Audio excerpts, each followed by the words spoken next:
this question really makes me wonder what people out there think about sex workers. Sex workers are family members. Sex workers are sisters, they are mothers, they are people who pay their own rent, take their kids to school, and mind you, sex workers' kids go to very expensive schools. So, a sex worker has a kid in boarding school, now the kids are at home. That kid has to feed breakfast, they have to take 10 o'clock tea, they have to take lunch, 4 o'clock tea, and supper. So you can see the budget basically increases. The budget is the same as the budget in my house, the budget in someone else's house. Natekaga buru mobile nje, lakini kwa sasa hivi venye COVID-19 imekuja inabidi nikuje mahali kama hapa sitakosa 100 yangu ama 150 yangu ya kwa watoto. Na huenda kwa ndio tupendane pande ya G-sport huko hakuna mahali stegangi, lakini kwa saa hizi hakuna mahali tunaenda juu hii COVID-19 imekuwa imezidi. Utega tao, lakini kwa zinsa hii COVID-19 imeleta ngori, inabidi nakuja huku kwa Chang'aa. At least nikipata hiyo 100 yangu ama hiyo 50 naridhika tu, nilisha watoto wangu. Hii COVID-19 imeleta shida sana kwa sababu kama mimi mwenyewe nahangaika. Kama kwa sasa hata sijakula kutoka asubuhi sijakula. So inabidi hata nikipata kamia saa hii naenda nachukua hiyo 100 na tu pole pole. Na fanya kazi hapo mteja ndio unatakaga. Lakini hii fanya huko by the way na ni kubaya. Sasa hata nikipata mteja hata kama ni wasoma ni wetu inabidi tu naenda. Nilikuwa nafanya tao. Sasa imebidi nikuje huku mtaani na ni ngumu sana. Na niko na watoto wawili. Juu hii COVID-19 venye imekuja hakuna pesa, kila mtu anadai hakuna pesa. So hadi ukienda kwa mtu hadi anakupatia 50 bob unashangaa utafanya nini? Utasave rent ama utakula. Mimi nilikuwa nafanya kazi yao. Sasa hivi COVID-19 imetokea. Ngatwaje biashara baada sasa hadi tunakopea 50 na kupea so utafanya. Na nilikuwa nafanya tupendane, lakini sasa hivi ndio kumeharibika. Na kutia COVID-19 hata nikipata mteja na soko inabidi nachukua ndio ni sote watoto. Nilikuwa natega twende za Thika Road na nilikuwa natoka masaa jioni narudi kesho yake habari ya asubuhi. Sasa hivi kutoka COVID-19 kuje siendi hiyo Thika Road juu hata hiyo pia sipati. Kina vile tu nitege huku mtaa. Na pia huku mtaa kuna challenges, watu wanaenda kwa mtu anakupiga, anakusex na anakupiga pesa. Sasa hii venye kumekuwa kafu, kumekuwa kubaya. Niko natega kinyumba inaitwa kinyumba. Sasa hii ilifungwa. Sasa hii inabidi hata nitebe kwa majirani nikipata kitu ya kukula na unga na nikinyimwa. Saa zingine na tunalala njaa na watoto. Saa hii nimechukua bwana ya mtu anafanya kazi ya soko. Saa hii anakatanga sukuma. Saa hii inabidi anaamka 5 akienda soko 6 naenda kwake tunamalizana. Saa huyo ndiye anakuwa ananiokolea kitu ya kukula.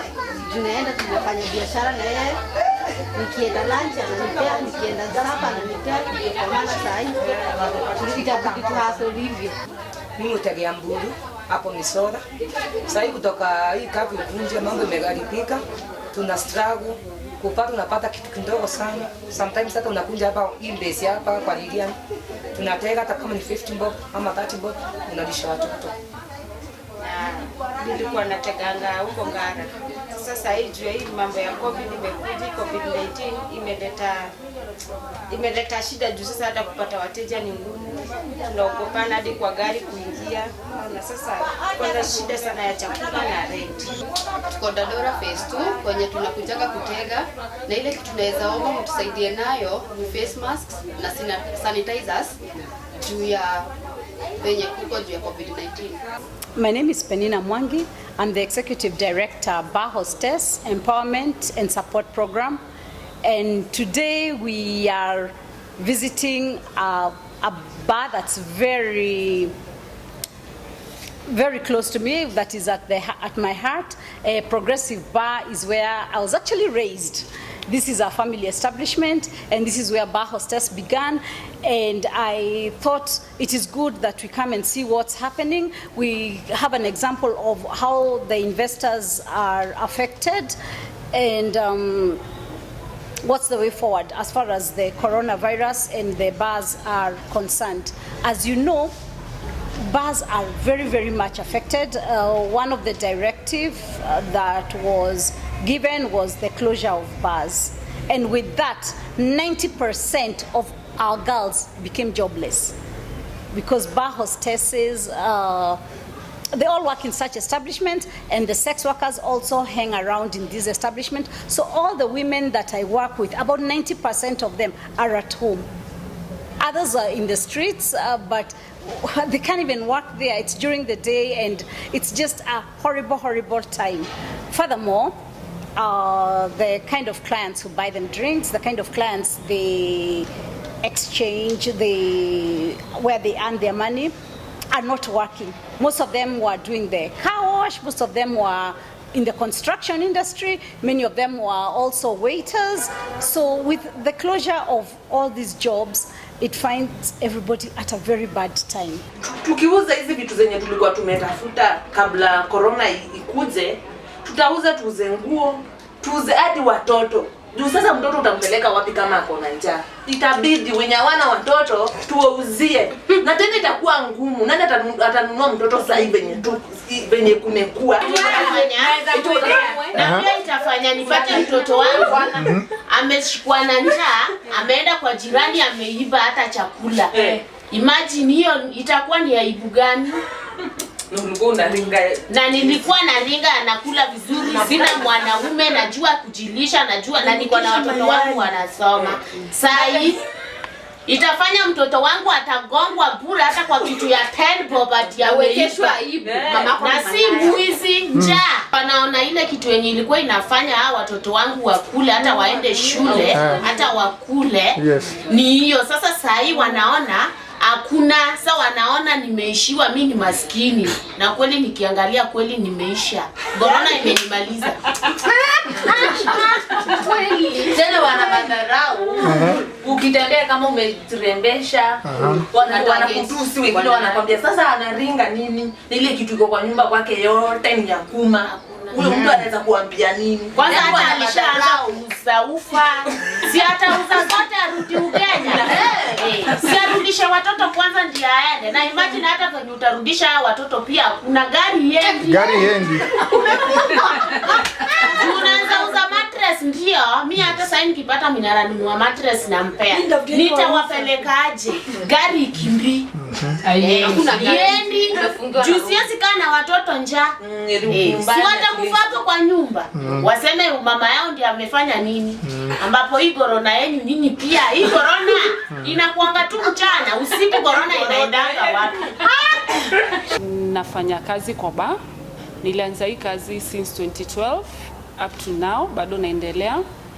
Na the challenge kubwa yenye nimekuwa nikiona since 2012 maybe kusumbuana tu na polisi, but sasa kuna ile challenge imekuwa waswa sana, na ni corona.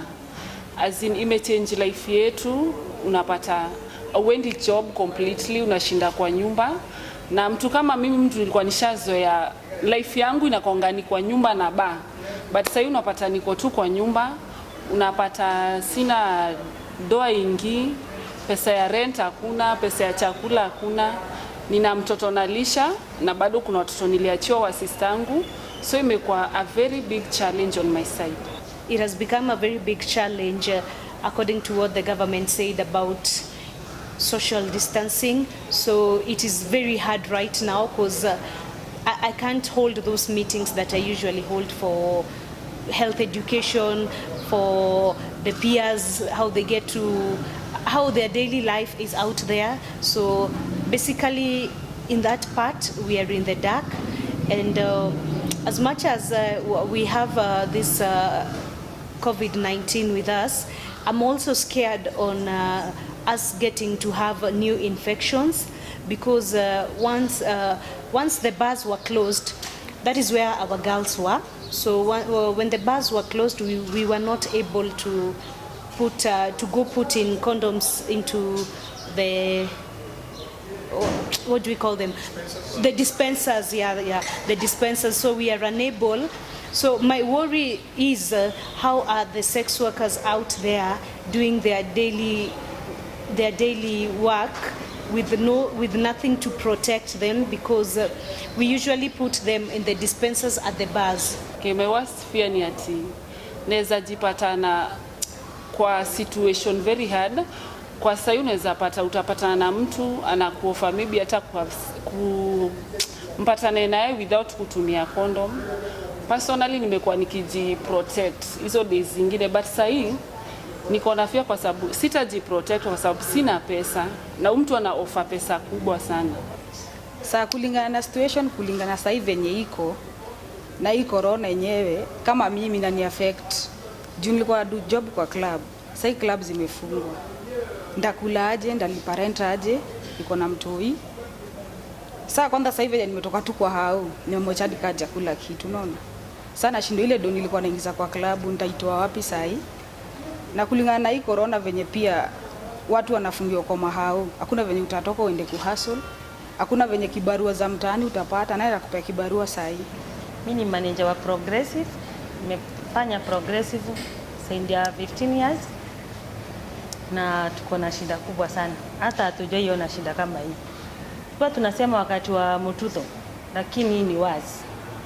Hatufungui ba, hatufanyi kitu, watu wako kwa nyumba, tuko na wasana, tuko tunafanya nao kazi wengi sana, more than 22. As far as COVID is concerned, I'll be fair to everyone else. It caught everybody by surprise. So, as bar hostess, as an organization, and as bar owners, everyone was caught by surprise. Nobody prepared. Nobody saw it coming. But we actually even thought it will pass. We were giving it 2 weeks. Nobody could imagine what's happening now, and nobody in their biggest nightmare, in their worst nightmare, nobody could have foreseen that such a thing would take food away from our children in such a drastic manner. It's the horror of horrors. It's unimaginable and it's beyond sad. Hii ni base yetu hapa kutoka kwa mini kevo. Kuna zangu wa changa, kwa na wa sex workers wengi sana hapa, wasichana wadogo. Karibuni wa muamito kwa hapa ndani.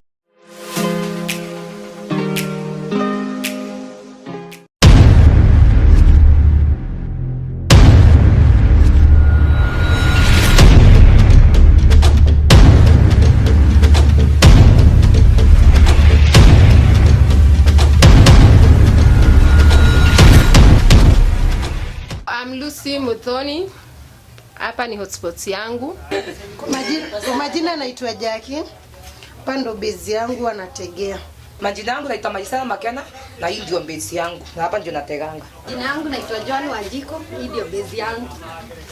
Jina yangu ni Rabu Wanjiko na hii ndio base yangu, yeye tunakuja kutega. Kwa majina naitwa Petronila Muringe, hii ndio base yangu. Madeline Albright, hii ndio base yangu. Mimi ni Betinzakwa na hii ni base yangu.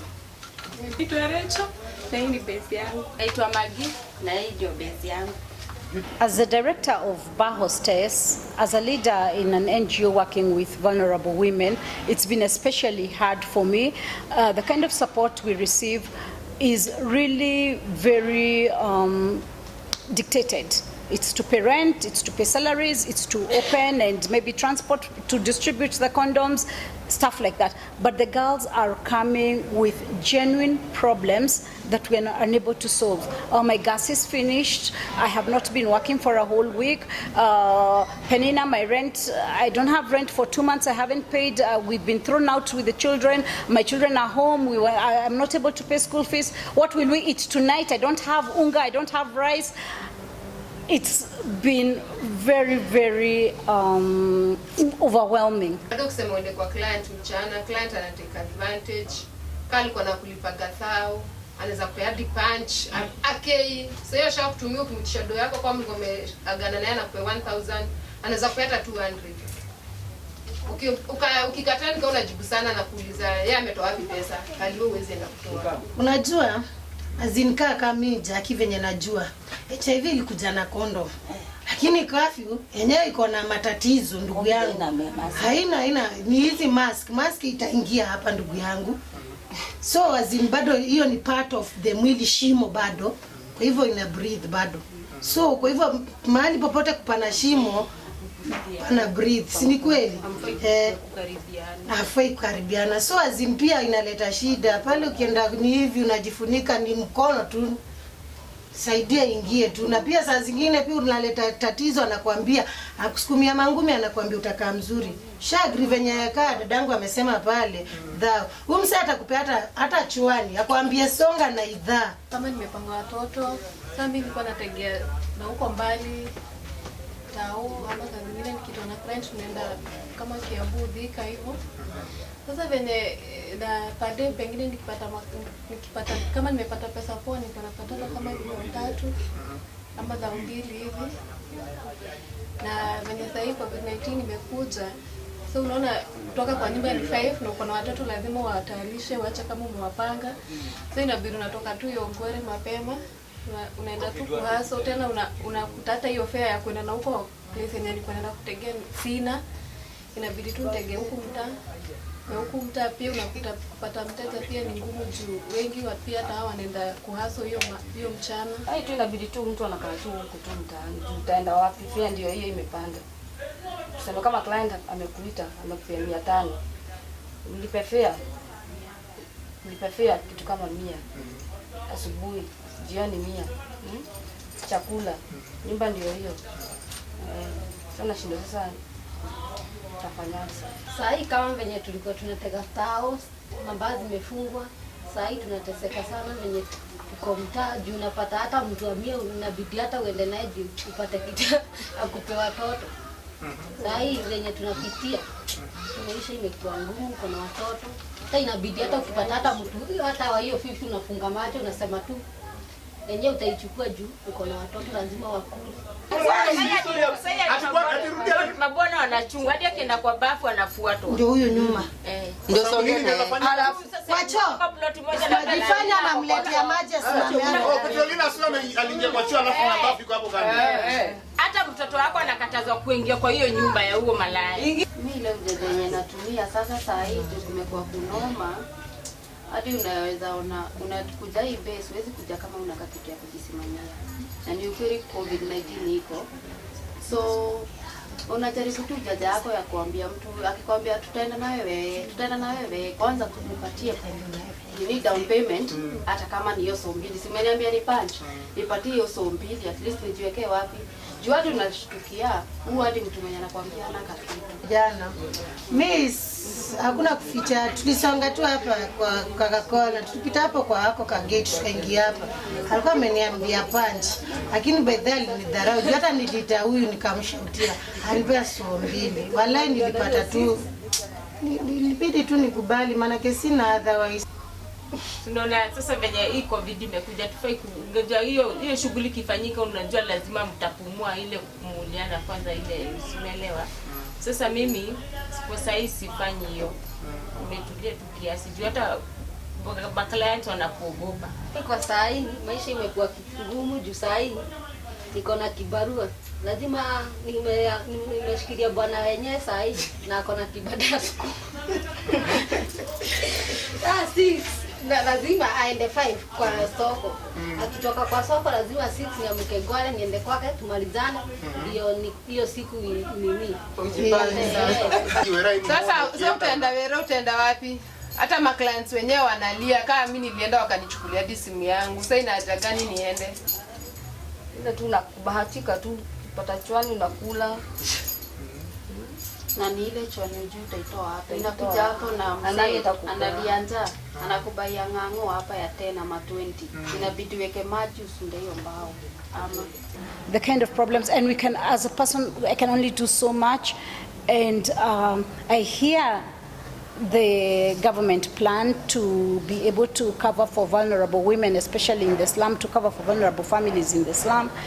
And I fear that our girls, the bar hostesses, the sex workers, are not listed among the vulnerable groups. I really appeal to the government. I appeal to the president. Please include these vulnerable women who are criminalized, who are not earning a single penny. Include everyone as part of the vulnerable populations to be to benefit from the food that will be offered by the government. Mimi nasema kama unga, mchele, mafuta, maybe hata kwa rent, maradrod wakiongelesha at least mtu aseme ikiwa mmeelewana na radrod ama wakubwa ugetu waseme radrod at least wakose kulipisha hizi pesa za nyumba, itakuwa at least because hata unajaribu kutafuta hii pesa ipatikane kwa hiyo wakati hapa. Msaada kubwa sana tunaweza taka at least gava watu support nayo ni wajaribu kuongea na landlord wetu at least hata kama ni kutupunguzia rent ama watuvumilie, kwa sababu landlord hawa understand, si wote wako na roho safi. Kuna wenye wana understand, kuna wenye hawa understand, unaona. So ukaa ni kuongea na landlord wetu waingilie kati, watuambie tuvumilie, wasitutupe nje kama saa hizi tuko na watoto hatujui tutaenda wapi. So Bar Hostess Empowerment Support Program is an NGO that works with women, especially women in sex work, women who exchange money for sex, women who exchange sex for favors like rent, women who use their body, who use what they have to be able to make a living, to be able to feed their children. These women are criminalized under the county laws, under the national laws. They are criminalized and with laws such as loitering with an intention of prostitution, benefiting from the proceeds of prostitution. Those are the laws that we are criminalized under. So they fall victim of so many things. The community is after them. They get harassed, they get victimized, they get violated by the community, by the police, by even health providers. Sometimes when they go to the health services to seek for health services, it's seen like they got that disease, they got maybe a sexually transmitted disease because of the work they do. So they get a lot of victimization, and during the COVID era, it's not any different. I saw in Kayole, in Huruma, several of our girls being beaten up, being accused of spreading the COVID. Mimi kwa saizi niko na shida mingi. Juu kitambo nilikuwa najifanyia kazi na saizi siendi. Juu saizi tuseme kama niko na watoto watatu na ni vijana na ni wakubwa. Kama ama una watoto watatu? Niko na watoto watatu vijana na ni wakubwa. Juu sasa wananilazimisha nisitoke juu na plazera siwezi toka usiku juu sina mahali pa kwenda. Imebidi nimeuza meza, nimeuza kabati, nilikuwa na ufa. Sasa mimi niko mwisho. Nimefika mwisho. Ya kukosa chakula, mimi leo nikampeana kwa aunti yake. Ndiye anakaa na yeye. Lakini walikupeleka polisi? Walinipeleka, wakaniripoti na mimi nikajipeleka huko. Nikawaambia wenyewe mimi saa hii kazi imereduce, sina chakula. Sasa hata mkinishika mniweke hapa kwa station, nitafanya nini hapo? Kama wao kuna chakula, wacha waende na mtoto. Changamoto yenye napitia saa hii, hata watoto saa hii wananiulizanga, "Hey mama, venye tulikuwa tunakula kwani kuliendaje?" Nawaambia nyewe saa hii hakuna kazi. Kazi nilifutwa juu sitakangi wajue kazi yenye huwa nafanya. Hata saa hii kutoka asubuhi hawajakula. Saa hii hata sijui naenda kuwapea nini. Sasa hiyo ndio changamoto yenye napitia. Mimi hasira inanishikanga, badala niwajibu hata kuwajibu. Mimi naamka tu nikilipuka, hebu hata baba yenu pia mtafute, waulize inafaa mkule nini. Na wao wapeleka kwa baba yao? Nisikuwapeleka. Ni hasira tu. Ni hasira. Sasa ni hasira sana, nafikiria hata nashindwa watakula nini.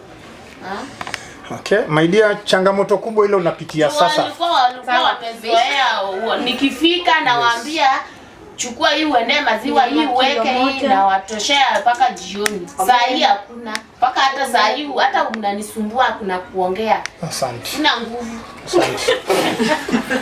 Hiyo ni kweli, my dear. Saa hii changamoto yangu ile kubwa, niko na pesa ziko kwa chini ya mguu na sinisaidii. Naendaje? Saa hii hata watoto wangu hawajakula, hata breakfast yenyewe kupata ni shida. Hiyo ndio shida yangu. Waniletee chakula. Ile kubwa sana chakula tu. Nikipata msaada mahali popote chakula tu. Hii ingine si lazima shule, nyumba si lazima nilipe. Nyumba tena naweza kaa hapo nje. Nikikula na lala na watoto wangu hapo nje. Chakula tu nikapata hivyo ndisha. Changamoto kubwa kwangu saa hii juu corona imekuja na imechacha sana na tumejifungia kazi. Sasa hatuendi kazi. Hao watoto si watakufa na njaa. Si mtuachilie tu tukufe na corona. Tuende kazi tupatane kama corona mwenye atapatikana na corona ni sawa, mwenye hatapatikana ni sawa. Juu hata nikikaa na njaa si nitakufa. Si ndio? Watoto watakufa. Si Mungu tu ashuke na situmane hivyo tu. Serikali mimi naambia Mungu, serikali itukumbuki, inakumbuka wale wazee wenye wazai. Mimi sasa niko na mayai nyingi sana hata ukisikia hiyo corona utaizuia. Hiyo corona ndio itakuwa. Ndio wazee ndio na tumbo sisi hatuna. Na tena sasa hivi watoto wangu ni wadogo. Na plus tuko na watoto wadogo tunafanya washazaa na watoto wao washagrow. Wakule nini? Mabakisho yao. Sasa mimi niko na shida nyingi sana. Serikali saidia. Chakula hakuna. Mimi tiendelee hivyo naenda State House na watoto nikae hapo nje tupelekwa mali tunavaa kukaa. Sisi tubungo huko corona ikikuja corona ikuje tu ituue tu. Kuliko kukupa na njaa. Ukiwa kwa president huwezi kukupa na njaa. Taenda hapo nje. Wanishike wanipeleke takula na watoto wangu tukibunga tukiendanga. Sasa tafanya aje? Saizi hata sijui niongee niseme nini. Saizi chenye nafikiria saizi. Nafikiria sasa venye nenda nichukua watoto. Niende nao huko quarantine. Nende niingie huko ndani nigonjeke tukufe tu. Ama tu isolation room, isolation. Huko isolation. Nende tu nikae tu huko. Kwa sababu changamoto kubwa ni nini? Saizi cha muhimu ni chakula. Kazi hakuna. Duka niko nayo lakini duka imefungwa. Imefungiwa njia. As far as sex work is concerned, some of our arguments have been we are concerned about the selective criminalization of the women and not the men who are purchasing the sex. So they mostly will accuse a woman. If like now I have my client, you'll see me being arrested, put in the truck, and sometimes they leave the man. Sometimes the man bribes or sometimes they just leave the man. They're more concerned about criminalizing the woman for sex work. But I always say the women are there because there's a market, there's demand. If there was no demand, there would not be sex work. If there were no buyers, there would not be sellers. Let's say that. And looking at the high numbers of sex workers that are coming to our clinics on a daily basis, the growing number of women coming into sex work, I can say there's really a big section of women in Kenya who are involved in sex work. And these women are feeding their families, are paying rent, are building the economy to a very big percentage. I would even put it as up to 5% of the economy, but with all the figures. But from where I stand, I look at 5% of of the income may be coming from sex work in this country. BHESP has come up with messages on COVID-19 and about taking care. We are all learning from this, and we understand the need, the desperate need of the sex workers to go out and earn a daily bread. We understand they don't have savings, they were not ready for it, and their children have to eat on a daily basis, and we can't afford to put money in bank accounts. My message to all the vulnerable women that we work with is this thing came to us all, it got us all by surprise. No one knew it was going to come. So my message to you all is, I know you all have kids out there. Kindly take care of your kids. Remember to wash your hands. It doesn't matter you're using an expensive soap or what soap. The message is just wash your hands with any type of soap you get. Please protect our kids and protect yourself too. I believe everything is going to be okay. The government is doing a splendid job in containing the virus, in taking care of everybody. If we can just hold on with the rest of Kenyans, it will be over soon. Let's be strong. We have done very well so far. Serikali konywa uruwarumo wato maskino mio wa waonge nyalo.